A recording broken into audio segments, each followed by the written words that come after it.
Assalamualaikum warahmatullahi wabarakatuh. Salam sejahtera bagi kita semua. Yang saya hormati Bapak dan Ibu dosen pengampu mata kuliah Teori dan Metodologi Kepelatihan serta teman-teman sekalian.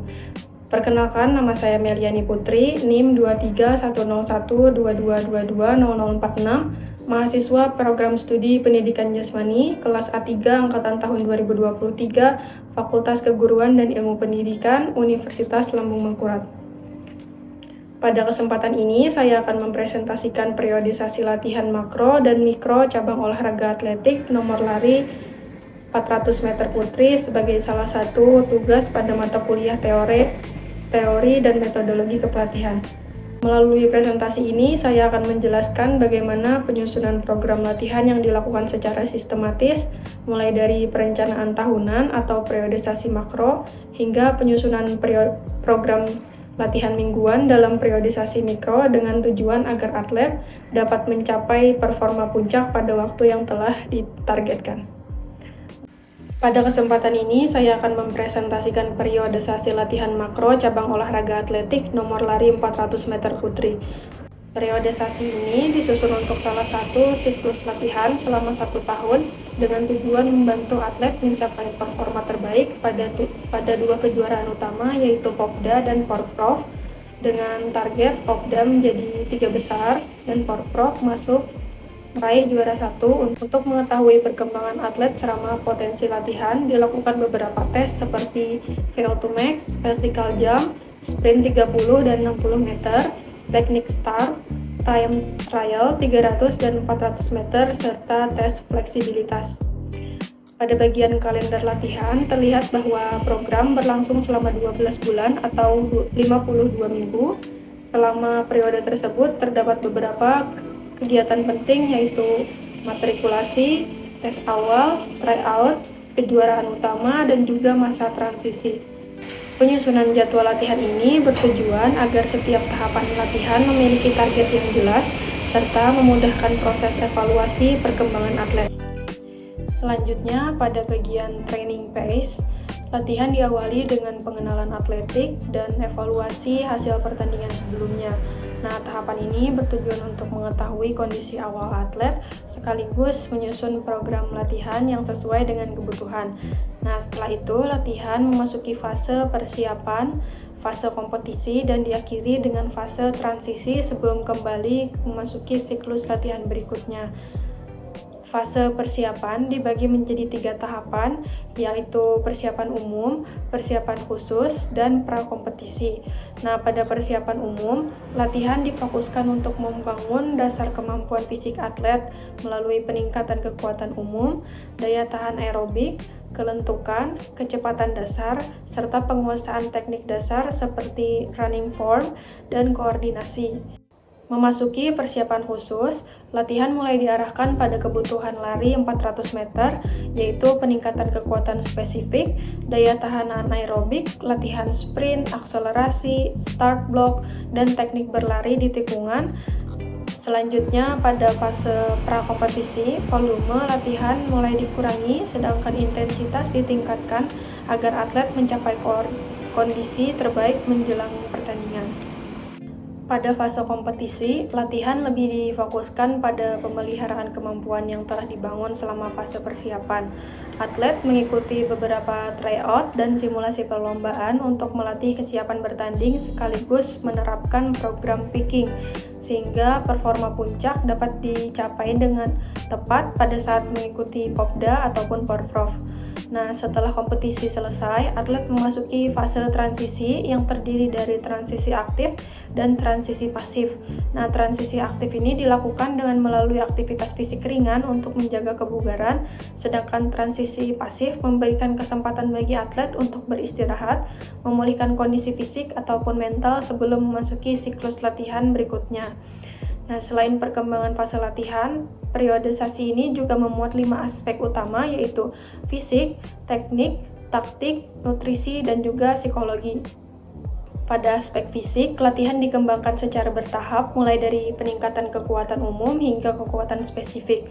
daya tahan aerobik menuju anaerobik, dan peningkatan kelentukan, serta pengembangan kecepatan mulai dari kecepatan dasar hingga kecepatan maksimal sesuai karakteristik nomor lari 400 meter.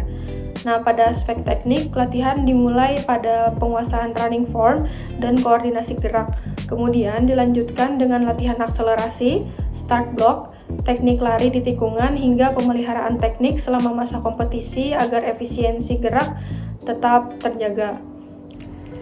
Selanjutnya, pada aspek taktik, atlet dilatih mengenai pengaturan kecepatan atau pacing, pembagian tenaga, pengaturan ritme langkah, simulasi perlombaan, serta strategi menghadapi kompetitor agar mampu menerapkan taktik yang tepat selama perlombaan berlangsung. Sedangkan pada aspek nutrisi, program diarahkan pada penerapan pola makan seimbang, peningkatan asupan energi sesuai kebutuhan latihan, karbohidrat loading menjelang pertandingan, serta pemenuhan kebutuhan energi cepat saat kompetisi untuk mendukung performa atlet. Kemudian pada aspek psikologi, pembinaan mental dilakukan secara bertahap melalui peningkatan motivasi, fokus, dan konsentrasi selama latihan, pengendalian emosi ketika menghadapi tekanan, peningkatan kepercayaan diri, latihan visualisasi sebelum bertanding, serta kontrol arousal agar atlet mampu mengendalikan rasa gugup dan tetap berada pada kondisi mental yang optimal saat pertandingan berlangsung. Dengan demikian, kesiapan atlet tidak hanya dibangun dari aspek fisik dan teknik, tetapi juga dari kesiapan mental untuk mencapai performa terbaik. Terakhir, pada bagian bawah tabel terlihat hubungan antara volume dan intensitas latihan. Nah, volume latihan cenderung lebih tinggi pada awal periode untuk membangun dasar kemampuan atlet, kemudian menurun secara bertahap menjelang kompetisi. Sebaliknya, intensitas latihan meningkat secara bertahap hingga mencapai fase peaking, sehingga atlet diharapkan mampu menunjukkan performa maksimal pada saat mengikuti kejuaraan utama.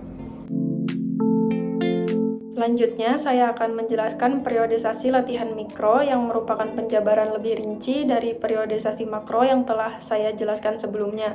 Nah, jika periodisasi makro menggambarkan program latihan selama 1 tahun, maka periodisasi mikro menjelaskan program latihan dalam satu siklus mingguan yang disusun berdasarkan fase latihan tertentu.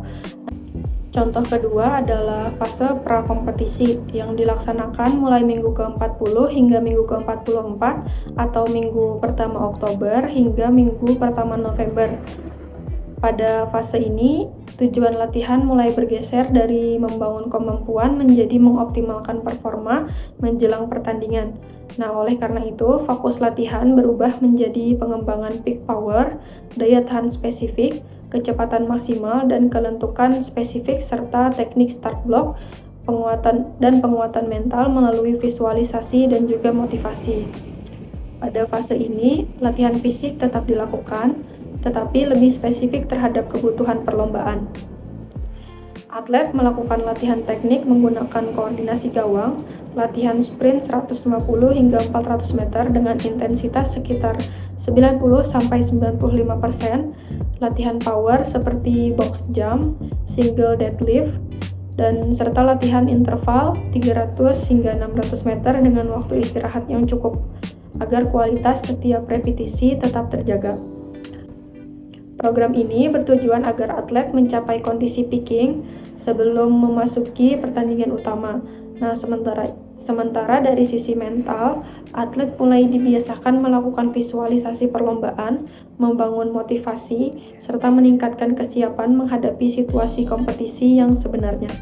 Kesimpulannya, periodisasi latihan makro dan mikro merupakan bagian penting dalam proses pembinaan prestasi karena mampu mengatur tujuan, beban latihan, serta waktu pencapaian performa puncak secara sistematis. Pada akhirnya, keberhasilan seorang atlet tidak hanya ditentukan oleh kerja keras saat latihan, tetapi juga oleh bagaimana latihan tersebut direncanakan dengan baik melalui periodisasi yang tepat. Demikian presentasi dari saya. Terima kasih atas perhatian Bapak dan Ibu dosen dan teman-teman. Wassalamualaikum warahmatullahi wabarakatuh.